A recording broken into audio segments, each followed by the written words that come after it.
¿Cómo pensar cómo sería esa estética transmoderna, digamos, o poscapitalista, diríamos aquí en algunos contextos, ¿no? ¿Cómo, cómo sería? Nosotros revisábamos en nuestras reflexiones, digamos, esa revinculación de lo artístico que fue como separado de la reproducción de la vida, como ¿no? Tú recuperas en Vienen de Benjamin, de la vida cotidiana, de su algún efecto de procesamiento, de su vínculo total con algún tipo de misticismo o de religiosidad, ¿no? Fue separado. Pensábamos quizás en la posibilidad de una revinculación de la experiencia artística con eso, vida cotidiana, espiritualidad, no sé, y cómo en ese contexto se interfieren nuestras herencias no modernas y la modernidad. Bueno, yo creo que en este momento nadie estaría en condiciones de posibilidad de decir así sería el arte transmoderno. Porque eso implicaría haber hecho ya una reflexión estética en perspectiva decolonial. Y esto es mínimo, a quien se ponga a hacer esto, mínimo 10 años le va a llevar. Y si es que lo hace sostenidamente, por decir, ¿no? Eso es un problemón. Lo que podemos hacer sería reflexionar en torno de las condiciones de posibilidad para que eso suceda. Es, es. Bueno, entonces, lo primero que podría decir es lo siguiente, ¿no?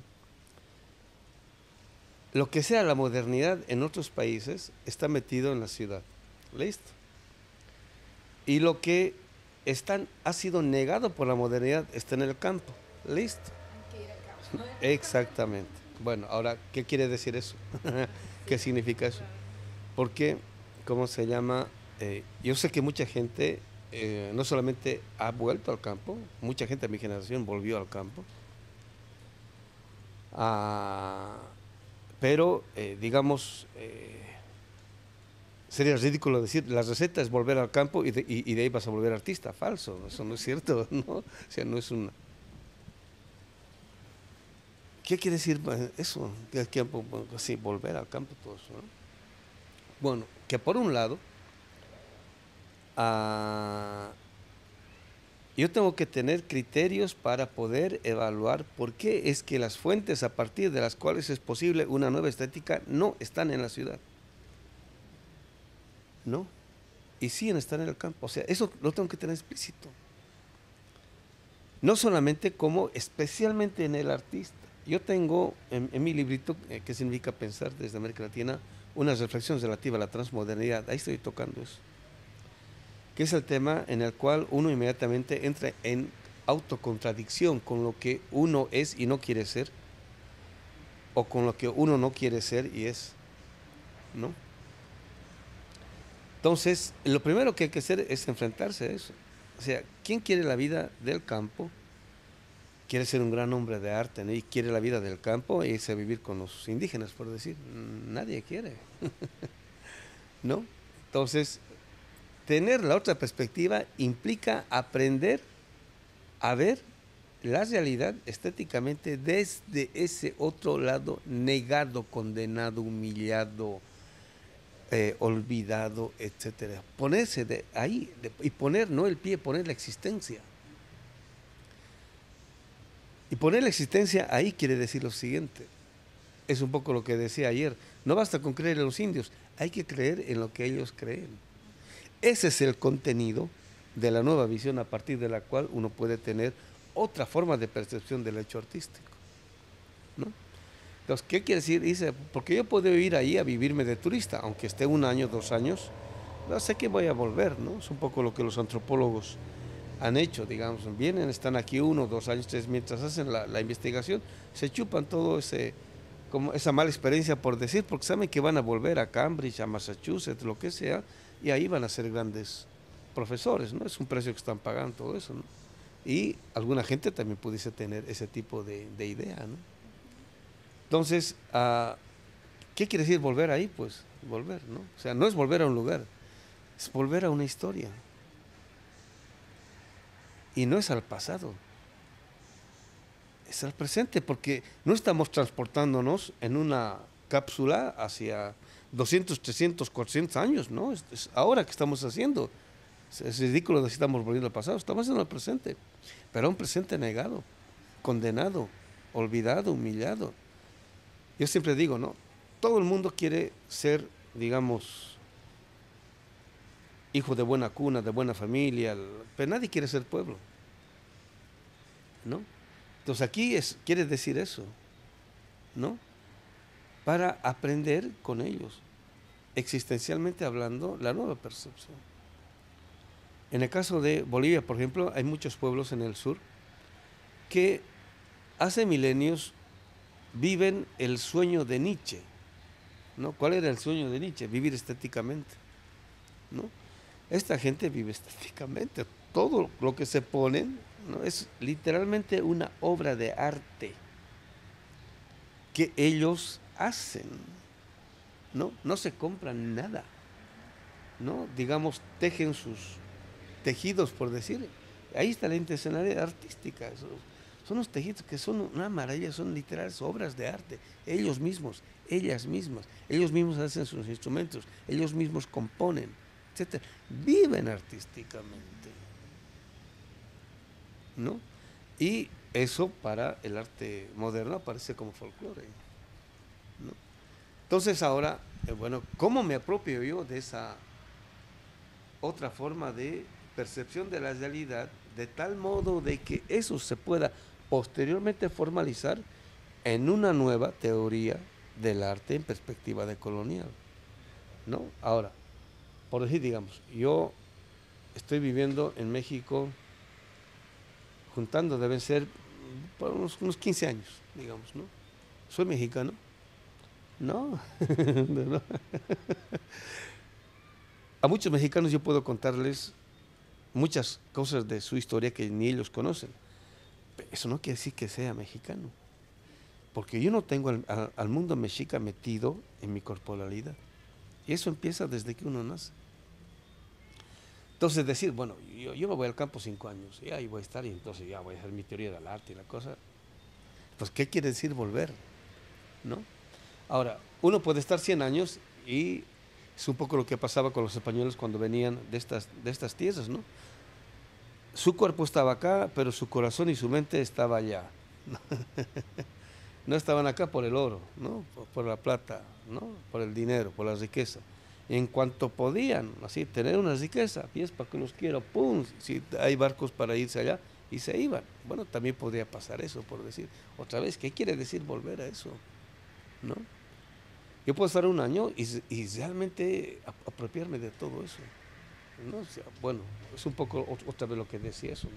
¿Cómo voy a volver a ese lugar? Que no es un lugar espacial, no es un lugar existencial, es el contenido de la posible obra de arte, ¿no? Es decir, ¿cómo? Es un poco lo que decía, ¿no? Ayer, cuando yo voy a los Estados Unidos o a algún país de Europa, yo pido permiso a sus autoridades, ¿no? Así, PISA, permiso para ir. A la tierra, ¿cuándo le pido permiso? ¿No? Digamos, a su mundo espiritual, ¿cuándo le pido? Pues, al contenido, ¿cuándo le pido permiso? ¿No? Entonces hay que hacer eso, porque la gente de allá hace eso. Cuando llega a lugares, ¿no? Bueno, a la tierra, a los cerros, a los ríos, a los lagos, al mar, hay que pedirle permiso para que me reciba.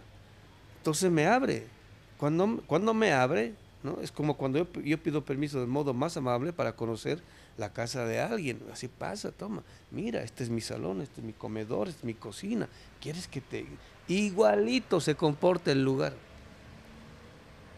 Y se abre todo el conocimiento y te da, sentientemente te da todo el contenido. Pero pues, ¿se hace eso?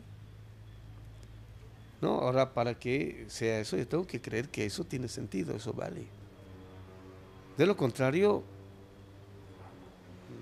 se cierra pues completamente la puerta. Puedo estar 100 años, 200 años y no he aprendido nada, ¿no? Entonces, alguna gente de mi generación, principios de la década del 80, 82, 83, se fueron al campo. Y cuando digo se fueron, se fueron. Es literal, y por eso hay el proceso del Evo. En el caso de México, Marcos se fue a Chiapas, pero Marcos, solito, 2 o 3 gatos con él, ¿no? Y ese es el producto, así, o sea, no tuvo impacto nacional. En cambio, en mi generación, generaciones se fueron al campo, literal, ¿no? Y cuando se fueron al campo, se casaron con indígenas. Yo los vi, hace años después, me encontré con, órale, ¿no? Totalmente cambiados y qué sé yo, ¿no? O sea, realmente optaron existencialmente por esa otra forma de vida, ¿no? Esa es la condición de posibilidad. De tal modo es que cuando uno llega a la ciudad y recién se da cuenta, llega a la ciudad y ve sus obras de arte, se da cuenta que son basura. Y tiene criterios como para, esto es basura por esto, por esto, por esto, por esto, por esto, por esto. Esto es arte por esto, por esto, por esto, por esto, por esto. Y ahí está la condición de posibilidad para poder elaborar la futura teoría transmoderna de un arte en perspectiva decolonial. La posmodernidad utiliza para seguir encubriendo la realidad. Cuando hablamos de realidad pensamos tanto el robo de vida, o sea, tanto las formas propias de la modernidad que las encubre, como la potencia de nuestras formas de reproducción de la vida, no esas del campo que siguen, y en la ciudad también en algunos espacios, no resquicios, hay gente, digamos, intentando recuperar, revincularse, regenerar tejido comunitario a partir de experiencias estéticas, ¿no? Por ejemplo, en Caracas la comunidad afro se defiende de la ciudad, digamos, a partir de su música afro, de sus tradiciones afro, ¿no? Se defiende de esa dinámica predadora de la industria cultural y de la ciudad, ¿no? Pero entonces, digamos, ¿cómo verías que se da eso? Bueno, los grandes hombres de arte, eso se puede ver bien en la historia, ¿no? Han hecho profundas reflexiones. O sea, el hecho artístico no es meramente sensible, por decir, ¿no? No es meramente sentiente. Aunque al final esa sea la forma de la expresión, pero los que han producido grandes cambios, transformaciones o revoluciones, han hecho profundas reflexiones. Y en nuestro caso eso es clave, hacer profundas reflexiones. Entonces, por ahí, digamos, ¿no? Si, digamos, alguien que está descubriendo una nueva técnica en el ámbito de lo que sea la pintura o el hecho estético pictórico, por decir, ¿no? Puede ser cualquier tipo de material. ¿Qué tiene que ver con Kant, por decir, ¿no? Porque hay gente que trabaja estética, ya sea en Hegel o en Kant, etcétera, ¿no? Que tiene que ver con Kant. Entonces, lo que hay que hacer es buscar, digamos, los autores pertinentes, en este caso, digamos, en perspectiva decolonial, que en apariencia no tiene nada que ver con la disciplina, pero que a uno le pueden brindar algunos elementos como para poder empezar a pensar, digamos, lo artístico en general en perspectiva crítica, ¿no? Y de esa manera ir relativizando el absolutismo del arte o de la estética moderna, ¿no? Porque independientemente de que en última instancia la obra de arte sea independiente así, digamos, como obra de arte, la forma de la inteligibilidad es también argumentativa. Y hoy, ahora, en este tiempo, el artista con pretensión crítica en perspectiva decolonial necesita tener argumentos para justificar el sentido de la nueva perspectiva estética, ¿no? Entonces, eso requiere formas de argumentación, ¿no? Entonces, y digamos, ¿cómo se fundamenta una nueva idea del arte? Es casi una reflexión filosófica. Pero eso es imposible si previamente no existe la experiencia estética, ¿no?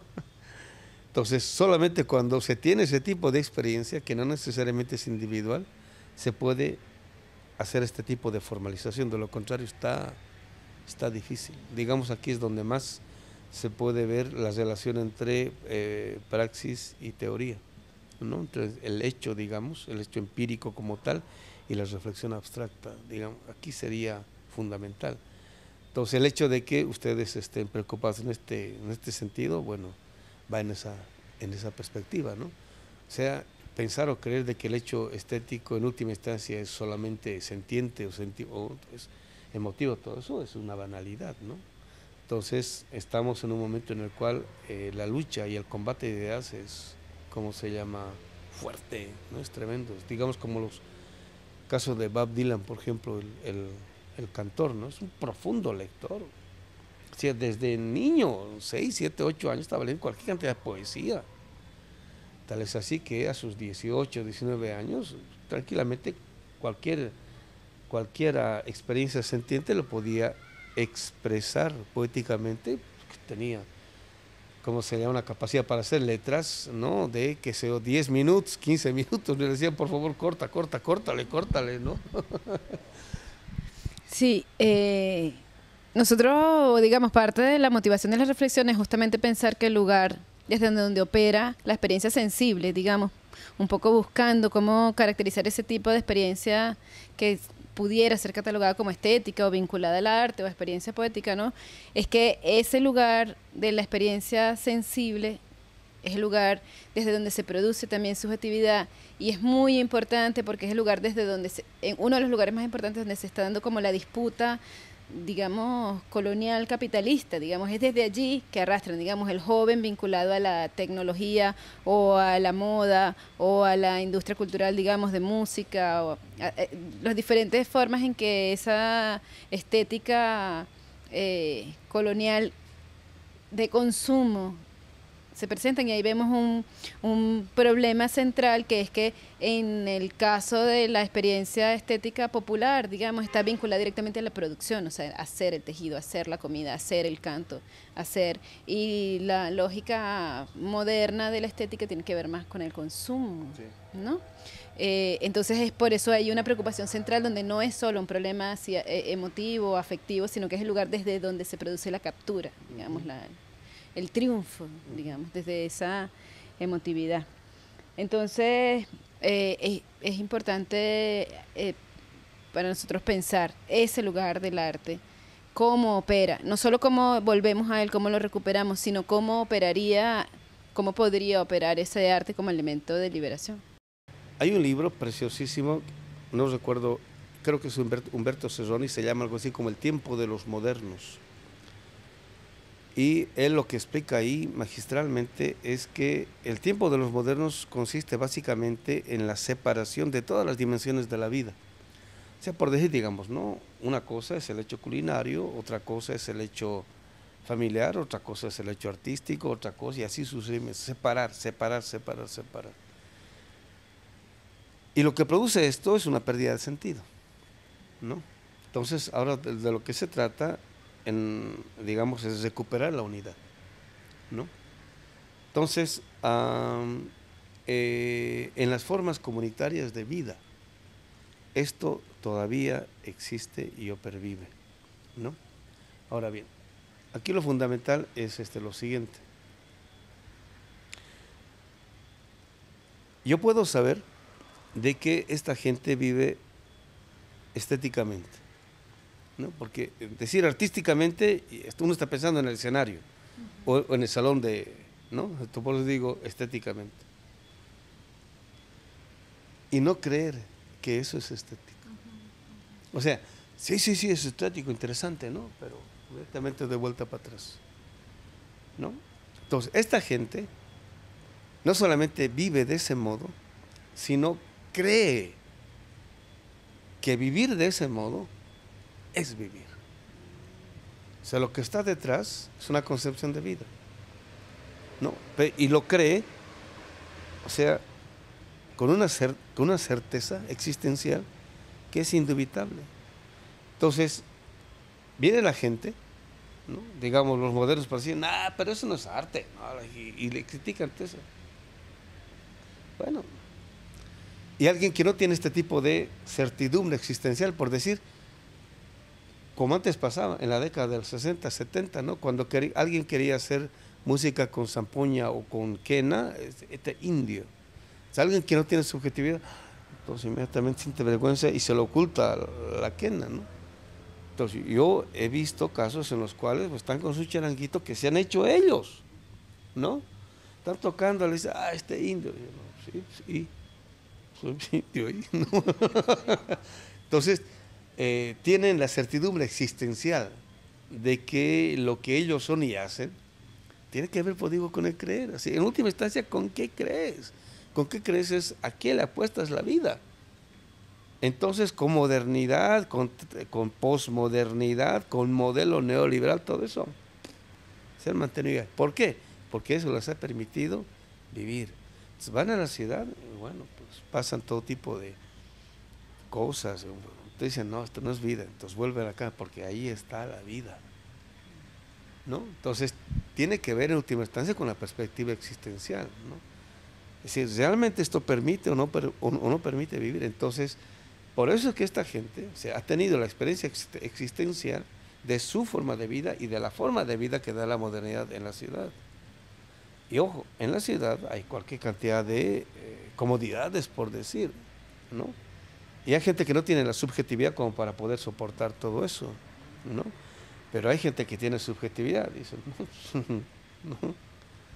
Entonces, tiene que ver con eso, especialmente cuando uno quiere optar por otro tipo de perspectiva. Al principio, todo el mundo te va a caer encima, hasta los cuates. Y es posible que hasta en la casa, la mamá, el papá, la hermana, estás loca, estás loco, ¿no? Entonces uno tiene que tener la subjetividad como para poder soportar eso. Y saber creer en lo que uno cree y después todo el mundo a uno lo sigue. Sí, cuando yo empecé a plantear problemas filosóficos andinos, en el lenguaje filosófico, en diálogo con la filosofía, así, ¿no? Entonces, no, este tipo está loco, no, está bien para la antropología o la historia, todo, pero para la filosofía no tiene sentido. Bueno, todo el mundo me cayó, ¿no? Ya estamos como cerca de 25 años después y ya, ¿no? Ya es otra cosa, hay que saber creer y hay que tener la subjetividad como para poder aguantar todo eso. O sea, así como la modernidad ha negado eso, hay que saber que al principio te va a caer la negación, la humillación, la condena, etcétera, etcétera. Entonces ahí se ve quién es quién. ¿Quién está de verdad en esto, etcétera, no? Sí, hay un último elemento que yo quisiera plantear, que es vincularlo al problema de la espiritualidad, que yo lo mencionaba así brevemente al principio, pero que creo que en el tema de la sensibilidad es muy importante. Tiene que ver con ese creer un poco también, pero con un creer que revincula también con otras dimensiones no necesariamente humanas. Más que eso tiene que ver con el ejemplo que ponía respecto de la obra de arte en Benjamin, ¿no? Cualquiera que tiene conciencia moderna, ¿no? Voy a poner un ejemplo, ¿no? Va a ser un pintor, ¿no? Tiene un lienzo. O no tiene lienzo, es que quiere pintar, entonces va a la tienda, ¿no? Cuando compra el lienzo, o cuando se prepara el lienzo, le pide permiso al lienzo, le pide permiso o le da gracias al pincel por prestarle el servicio que le está prestando, ¿no? A la pintura igual, etcétera, ¿no? Le pide, ¿no? ¿Por qué? Para él son cosas, son herramientas. No, voy a pintar el cerro tal, digamos en México al Popocatépetl, ¿se le pide permiso al cerro? No, yo voy y lo hago, ¿no? Entonces es como cuando, especialmente al principio, antes se iba al campo y se le quería tomar foto a la gente.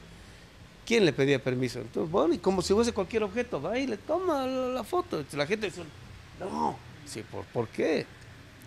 ¿No? O sea, no me está pidiendo permiso, pues, o sea, me está tomando como objeto, por decir.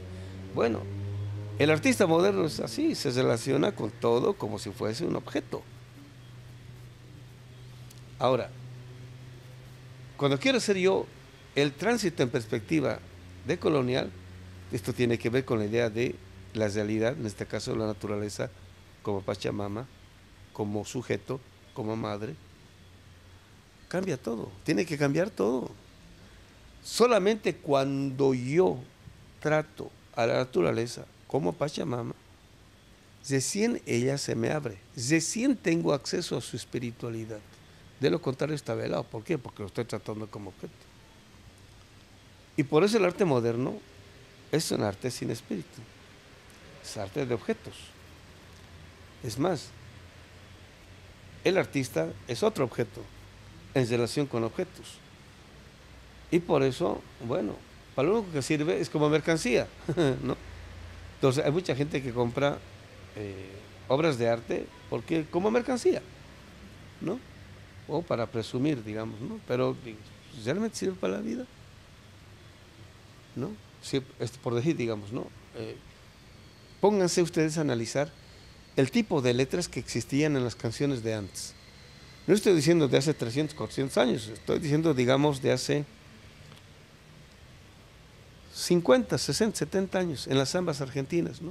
Pues, está triste, y su tristeza, ¿a quién le canta? A la luna. Ay, lunita tucumana, ahí la canta la luna, canta al río, al agua, al lago, a los árboles, a los bosques yo me interno, a echar mis penas llorando, ¿no? Y los bosques me contestan, bueno, entonces ahí va y le cuenta, y los bosques les responden, le apapachan, le calman, y sale bien después de eso, ¿no? Entonces, ¿con qué va? Va estéticamente, ¿no? Va cantando. Dice, árboles, árboles. No, está cantando. Y con su charanguito, ¿no? Con su canita. Estéticamente está relacionando con, ¿no? Ahora tienen excelente voz. Eso es lo de menos. Ahí está Atahualpa Yupanqui. ¿Quién escucha a Atahualpa Yupanqui porque tenga una linda voz? Nadie. Pero es un placer escucharlo. ¿Por qué? Porque todo lo que canta es contenido.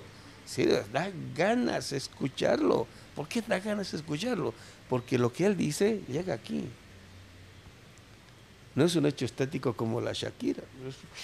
Un rato ve ahí, pues eso qué. En cambio lo de Atahualpa, ¿por qué? ¿No? Porque hay una relación entre, bueno, espiritualidad es una forma de decir. Yo digo subjetividades, de la subjetividad, ¿no? Entonces, la naturaleza tiene su subjetividad, o sea, irradia. Cuando uno ve a una persona, uno lo ve a una persona inmediatamente, aunque yo no me doy cuenta, estoy captando su campo energético, ¿no? ¿Qué irradia, qué no irradia? Y de acuerdo a eso me acerco o no me acerco, no confío o no confío. Entonces, igual con la naturaleza. Y para apropiarme estéticamente al respecto de ella, ¿no?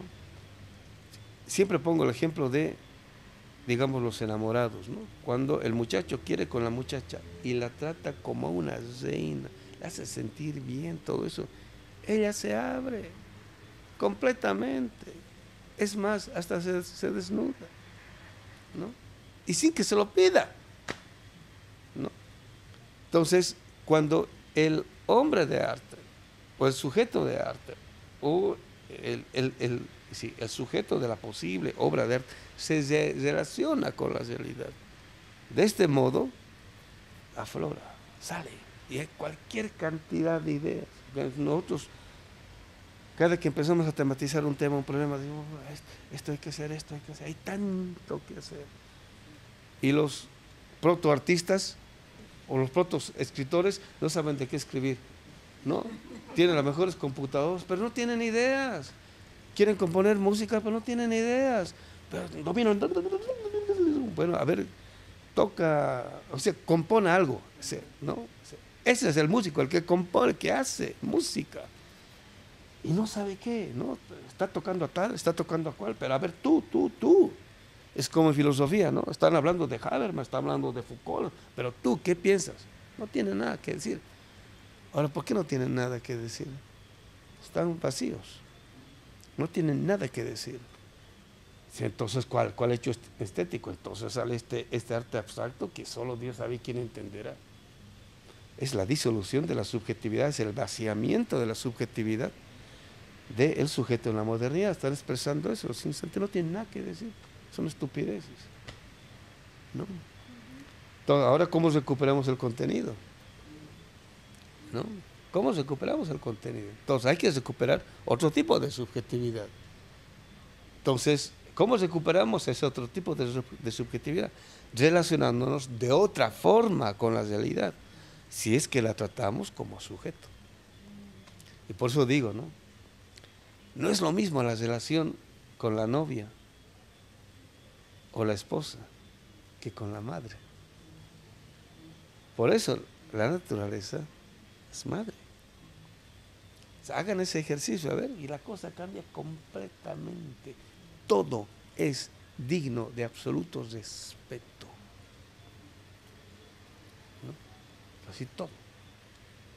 Entonces acontece